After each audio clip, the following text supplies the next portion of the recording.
Hi, my name is Sarah Sandoval. I have been a military spouse for 9 years. I've been a mother for 7 years, and I've been an educator for the last 3 years.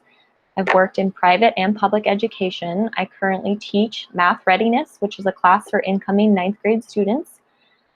It's for those who are not ready for high school math, but we're going to get them there over the course of a year and teaching them the skills that they need to succeed in the higher and higher level math.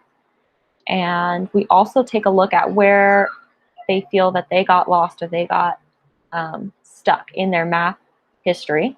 And we help them overcome that, and we help them embrace and empower them and then build their confidence so that they know they are good at math and they can do it. And so some of the challenges I face teaching high school, at least, is keeping them engaged and participating online and keeping their attendance up. As far as keeping them engaged and participating, it's just really on me as a teacher to be innovative and creative and use resources like Pear Deck or Kahoot, things like that, to keep them participating and motivated and having fun so they want to keep coming to class. I think giving them lots of time to talk and discuss things is important because they need to keep that connection to their peers and with teachers and to have that home at school even though they're not at school. As far as dealing with the distance learning / distance teaching as a military spouse, my husband did deploy earlier this year abruptly, and it was, they had to quarantine first, so that was different, as is everything this year.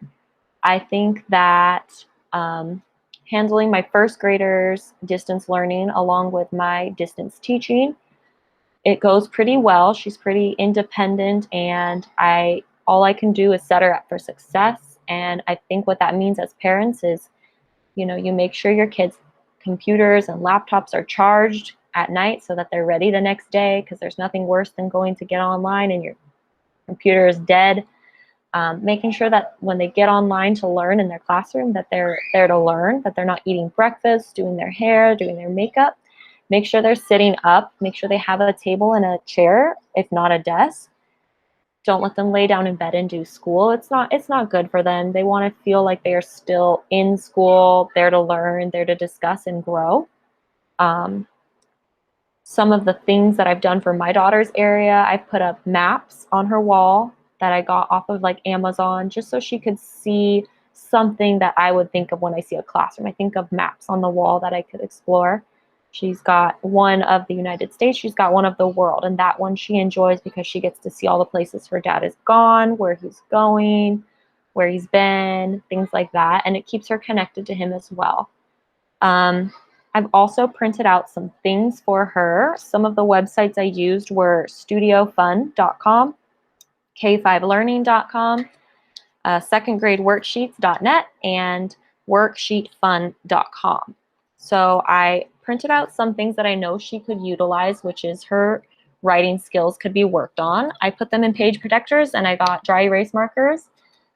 And this way she can reuse them over and over again. So I've got number tracing, and I've got numbers 1 through 100, because this helps with teaching kids about patterns, about different things they can recognize with the numbers, counting by different numbers, which is going to help them for multiplication later on, is recognizing patterns. And then I've got one for telling time, because that's something she hasn't done yet, and I know she needs to start learning.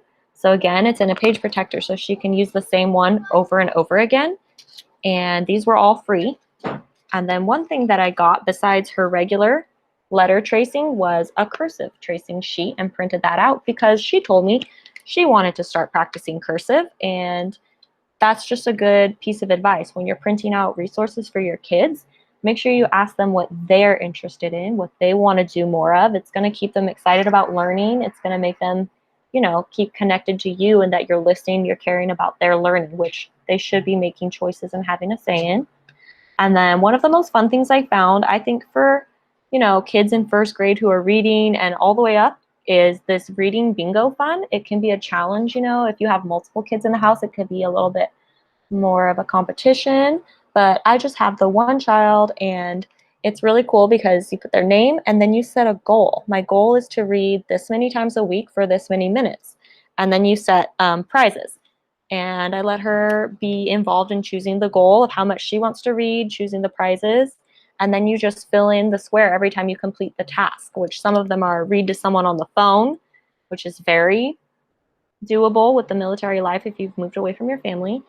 Reading outside, reading a book someone else picks for you, reading a book and then acting out a scene. So there's all different kinds of activities on here. And again, sheet protector so you can keep reusing the same one over and over again and save the paper. As far as online learning resources that keep your kids engaged or if they need help, I highly recommend iExcel, Khan Academy. Patrick Just Math Tutorials is a really good one for math, especially at the higher level. I think your school should have on their website, you know, a lot of the resources that they recommend as well. And one of the big components to being connected during this time is just communicating with their teachers, having, if your student's older, having them communicate with their teacher, communicating with admin, you know, trying to be as in touch as possible. We don't want anyone feeling like they've fallen behind in the distance learning setting, and with the students not in the classroom and visible, it's harder sometimes to see if they're struggling. So my best advice is to just do all that you can do, and it will be enough. And none of us are going to fail the kids, not the parents, not the teachers. They're going to be okay. Don't overwhelm them. Don't overwhelm yourselves. Just, you know, very much get in your routine, have them ready to learn, and keep on track. The second that you're feeling like there's a problem, you reach out and communicate and you take care of it. Definitely don't wait for it to snowball into something that's more overwhelming to you or your child. As a teacher, I want parents and students to know that I'm there for them and that we're all going through a challenging time, but it's gonna be okay. It's actually quite fun to deal with the challenges of the distance learning, and we're all doing it together. So no one's perfect yet, and we're all gonna just be understanding and patient with each other. All right, thank you.